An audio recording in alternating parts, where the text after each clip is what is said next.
scratch project moments after you've shared it, as I have. Or you spent hours working on a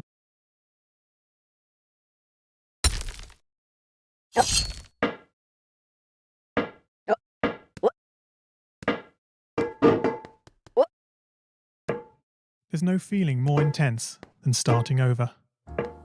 If you've broken your scratch project moments after you've shared it, as I have.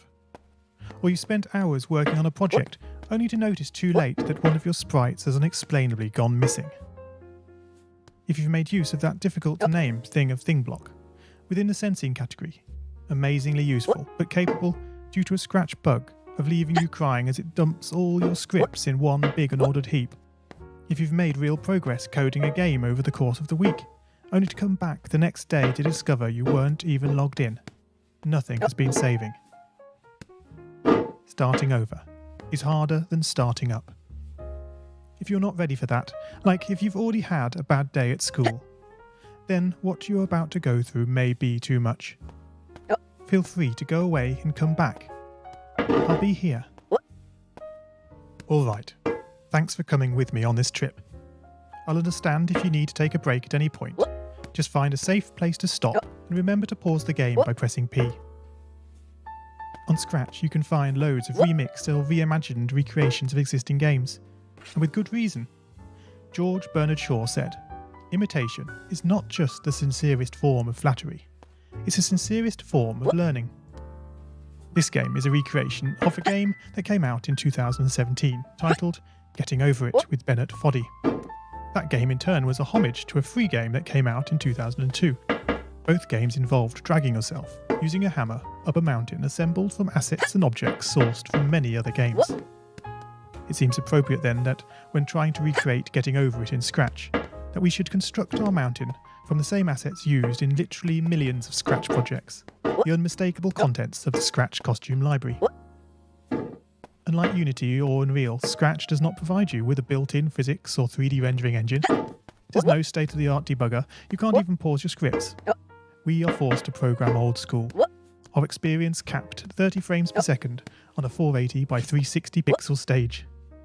But these very restrictions force us to experiment, to think out of the box, to grow as developers as we become masters of all things Scratch. And let's not forget, what we lack in technology, we make up for in community.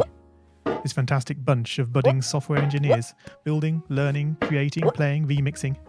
As diverse a group of people as the very Scratch assets we now so skillfully attempt to ascend. The act of climbing, in the digital world or in the real world, has certain essential properties that give the game its flavour. No amount of forward progress is guaranteed. When you start Getting Over It, you're standing next to a dead tree, which blocks the way to the entire rest of the game. You prod and poke at it, exploring the limits of your reach and strength, trying to find a way up. When starting a new Scratch project, that initial blank slate is both refreshing and at times a little scary. Wouldn't it be great if we could travel forward in time and review our finished projects to see how well they turned out? I certainly wish we could. The real draw of coding, what gives it that special zing, is the challenge of accomplishing something you've never done before. At this point, you don't want to fall into the trap of rushing into creating loads of content, designing all the levels, the player costumes, all the easier stuff that can be perfected later. No, before all that, you need to prod and poke that tree. That is, understanding the coding difficulties you're expecting to face and try out any ideas to solve them.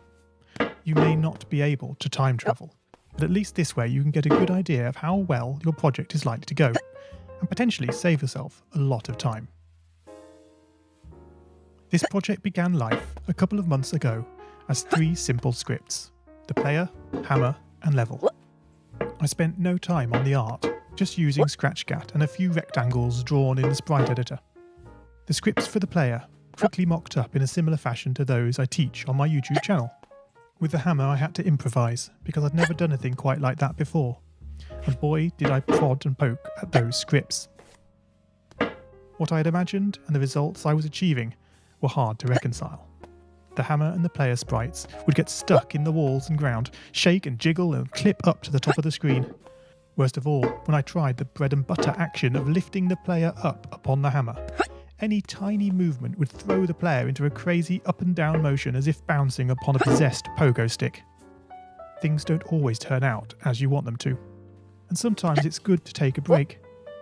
So, for the time being, I shelved the project, letting it slowly slip down the list of unshared projects, joining the countless multitude of unfinished, unseen projects that haunt the vast storage archives of MIT. Have you, as you've been playing this game, stopped to wonder how you can balance on a hammer that is held out to one side? It feels quite natural in game, but try it in the real world, and you'll not get your feet off the ground. No, this game is bending the rules of physics. Although I was not actively working on the project, the desire to code the game and solve the initial problems constantly played on my mind. Finally, I decided to give it another go. Research is a powerful tool. Don't just rely on what you think you know. YouTube can be a great resource for gameplay videos. Being able to pause and rewind the action is invaluable. Did you know that you can step through videos frame by frame using the angled bracket keys? My research helped to confirm many thoughts I'd been having, and also uncovered some nuances around mouse movement that had really got me stumped. All this was food for my brain, and I was super fired up to bring it all to scratch.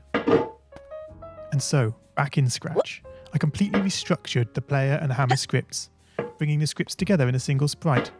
This allowed the movement of the two objects to be tracked together and to move dependent on each other. Of course, in coding, as in real life, you often have to compromise. It isn't reasonable to implement a full physics engine in Scratch, but often it's enough to create a good estimate of what the player is expecting.